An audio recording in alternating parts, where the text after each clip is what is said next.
Welcome to Tech News of the Week with your host, a casual reference to a long-forgotten movie scene. Welcome to Tech News of the Week. This is our weekly tech news podcast where Chris and I go over 4 interesting articles that we found in the news. I'll kick it off. Over 30% of Microsoft code generated by AI. Maybe, not really. The rest was stolen from IBM. Dang. Got him. Wait, this actually comes up in the main story this week, but you're getting a little preview. Satya Nadella was interviewed by Mark Zuckerberg at the 2025 LlamaCon, and they talked about how AI is transforming work at Microsoft.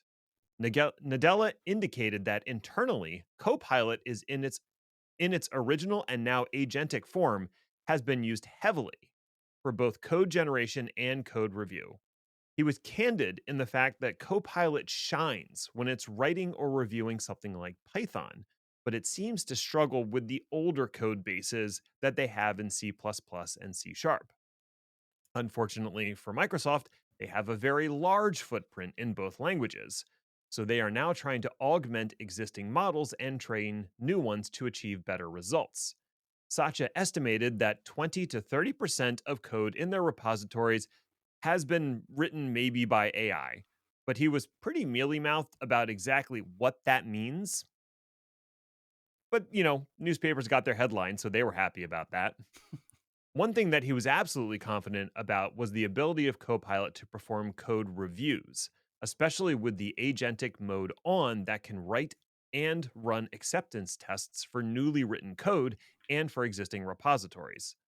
Satya was also quick to stress that while AI is helping to improve existing code and perform boilerplate tasks, novel ideas and algorithms are still the domain of humans, at least for now.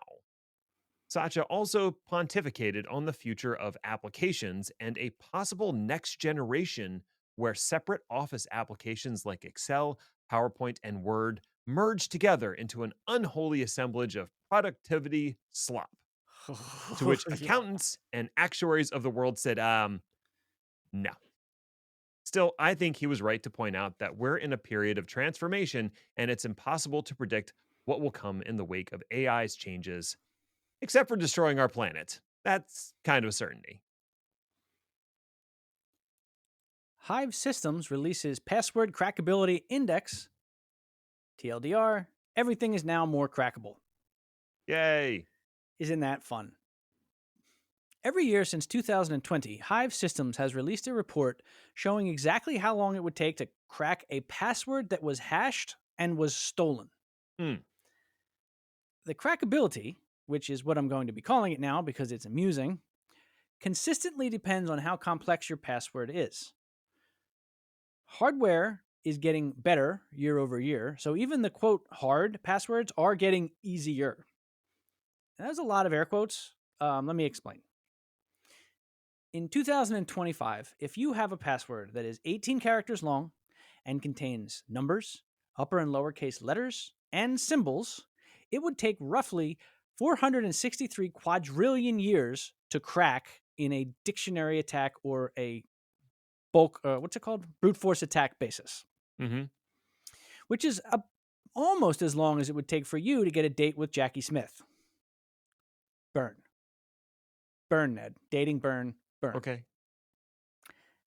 Anyway, if you were to take more hardware to the task of breaking passwords, the passwords get easier to crack.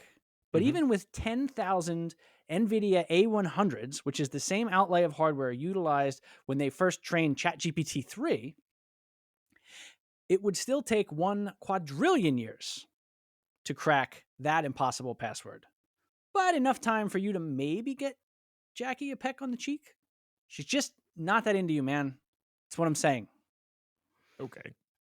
The report also shows that with modern tech and dictionary attack techniques, if you use common words, or I shouldn't say or, I should actually say especially, if you use a password that has already been broken by anyone, ever, the amount of time it takes to crack even a hard password goes down to instantly. Which is exactly how fast I could get Jackie's number if I wanted to. I just don't want to. Oh, sure. Is the thing. Anyway, use complex passwords. Don't repeat them. MFA everything. Use passwordless solutions if possible. Jackie, please call me. Judge gets judgy about Metta's judgment of fair use. In a court case where Metta is being sued by a group of authors for copyright infringement, the judge, Vince Chabria, was not convinced by either party's request for summary judgment. It's well known that Metta torrented thousands of books to train their Llama model, but their argument is that whatever is produced by Llama is sufficiently transformative and thus subject to fair use. Judge Charbria was not entirely convinced by this line of argument and pushed back, saying, quote, "You are dramatically changing, you might even say obliterating the market for that person's work.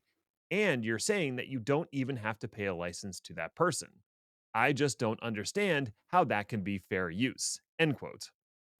But before you celebrate this apparent victory, the judge is equally skeptical of the plaintiff's claims. So far, the authors and lawyers have failed to show that Llama has the capability to severely harm the potential future earnings of the authors. Carbria was clear on that point, so clear, in fact, that he may have been providing guidance to the authors on how to craft their case once it goes to trial. As such, summary judgment was not granted to either party, and the trial will proceed. As reported by Wired, at the end of the hearing, the judge said, quote, "I will issue a ruling later today." Just kidding. It will take longer for me to think about it, end quote. Glad he found a way to amuse himself in what I am sure will be an arduous slog through Metta's bullshit. Variation on a theme. Apple gets absolutely demolished in the latest part of the Epic Games lawsuit. So, I almost wrote that Apple got boat raced by the judge in the Epic case, but because I am an old and I'm not allowed to talk to young people anymore, I didn't, even though I think that usage is accurate. No cap. Sus. I'm relevant. Apple, company famous for its hardware and software that once upon a time just worked, is also famous for charging exorbitant fees from developers who publish using their App Store. The App Store, of course, is also the only way to get apps onto an Apple handheld device without jailbreaking it, which leads to a bit of a conflict. And it makes enemies of developers. Back in 2022, Epic Games, creators of Fortnite and other important things, I'm sure, sued them because Apple charged 30% for in-app purchases. Meaning you pay X for the game. If you want to buy something in the game, you have to pay Apple again.